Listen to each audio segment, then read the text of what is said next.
Thank you for tuning in to this podcast episode by Miss Julie. We hope you enjoy your listening experience, and please look out for more in the future.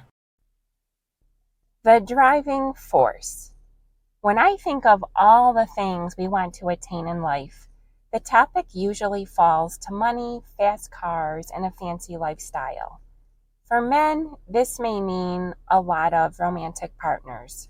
For women, it may mean jewelry, purses, bags, mansions. You get the point. But is this lifestyle all it's cracked up to be? Well, maybe. I turned to Solomon to find out. You see, Solomon was the richest man in the world. He had hundreds of women. He had a ton of mansions.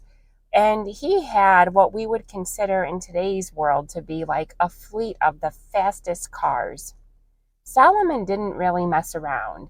He got what he wanted, and he had wealth beyond anyone else in the entire world. Like for today's age, think Bezos' money combined with Elon Musk's. There was just nobody wealthier than King Solomon. But as I read all of Solomon's things that he had to say about this, I was shocked to find out that none of the things that he acquired and attained brought him any happiness.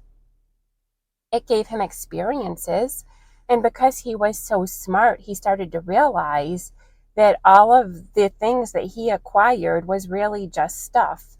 You see, Solomon longed to leave a legacy, but even that didn't bring him very much comfort because he wasn't sure who would be taking over all of his affairs.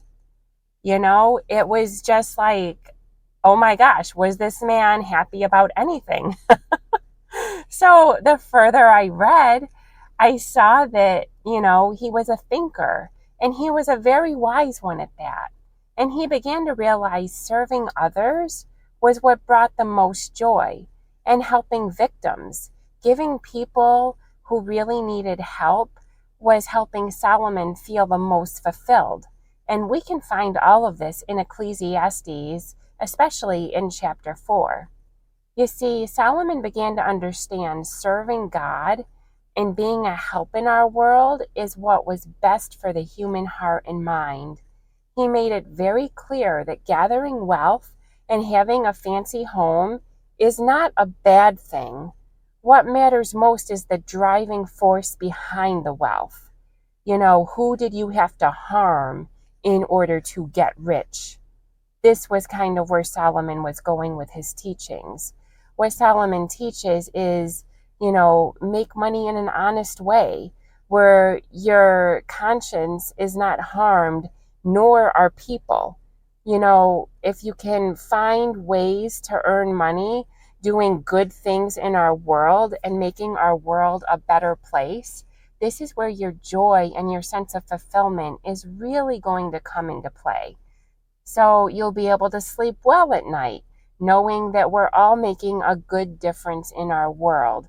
Helping people is actually pleasing to God. Now, if you happen to be chasing after wealth, cars, mansions, and people, let's just say a prayer together. I think that Solomon would be really happy with this prayer that I constructed after reading several of his sayings that he left in the Bible for us, to carry on into today's day and age. So here's the prayer that I think Solomon and the Lord would be very honored by. May the Lord our God be with us as he was with our ancestors. May he never leave us nor forsake us. May he turn our hearts to him, to walk in obedience to him, and to keep the commands he gave our ancestors. May the Lord uphold the cause of his servants and people according to each day's needs. May we be fully committed to God, and may we always help those in need. Amen. Thank you for taking the time to listen to this podcast episode by Miss Julie. If you want more from Miss Julie, be sure to check out our website at christforkidsministries.org.